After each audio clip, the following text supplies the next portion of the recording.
Good morning and welcome to this week's Aftermath. This week we looked at several passages in the Old Testament and New Testament and we talked about Christmas. We really focused on Jesus Christ as a foundation to our relationship with God and the part that Christmas plays in that, the Christmas story. The birth of Christ is such a miraculous event that it should impact everything that we do.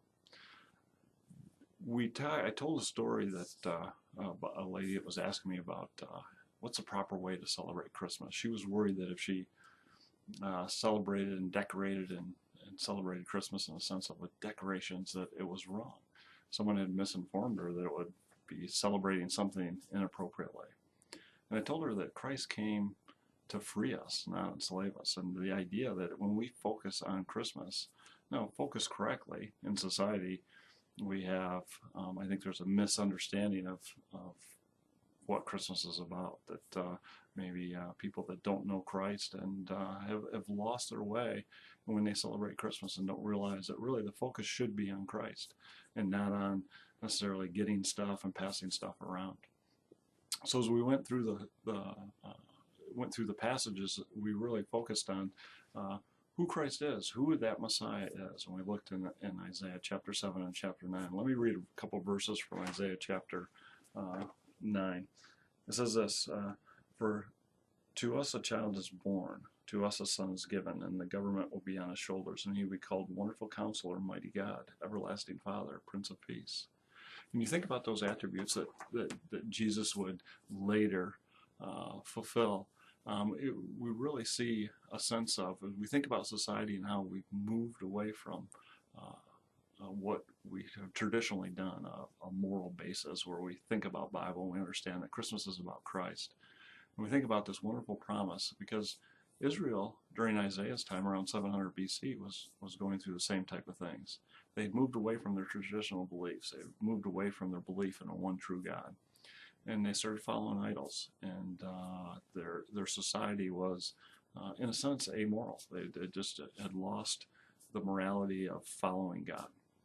And we see that God gives the Israelites through Isaiah this glimmer of hope that this child would come, this child born of a virgin without man's sin nature would come and would be the Prince of Peace, would be the everlasting Father. And all these divinity, we see Christ's divinity in these traits, that the Messiah would be 100% God, but yet 100% man. We see that in these traits, and they're very encouraging. And then we looked and we think about that impact of the Messiah. And did we see it in real life? Is Christ worth celebrating? Is Christmas worth celebrating, making a big deal about? Because really, in some ways, the world almost stops for Christmas Day, and we celebrate this. And is it overblown? Well, you look at the prophecies and the promises of who Christ is going to be, and we see them fulfilled in Luke chapter 1 and chapter 2. Gabriel comes to Mary and says, hey, you're highly favored. And I like that terminology, highly favored, because it's something that Mary was highly favored as she was chosen to carry the Christ child. But we're highly favored because God chose to send the most precious thing he had, Jesus. Jesus chose to come, humble himself for us. And when we start thinking about a gift of that magnitude, we were in a state of not being able to fix our sin problem. We couldn't cure it on our own. God had to intervene divinely to fix that problem. And so it's the magnitude of what Christ did by coming, and the angels telling Mary that he's going to be great and he's going to be a king, and we see those traits. And we look and we think of the story of the shepherds, and I think that's really our motivator as we think. The shepherds were given a grand announcement by the angels. And notice the response. The response was immediate. They went to see the Christ child. They went to see this thing that they've been told, this grand announcement. And then as they left, they worshiped and celebrated who Christ was. And that's really a challenge for us. Are you living out the Christmas story in the sense of understanding the magnitude of what Christ has done for us?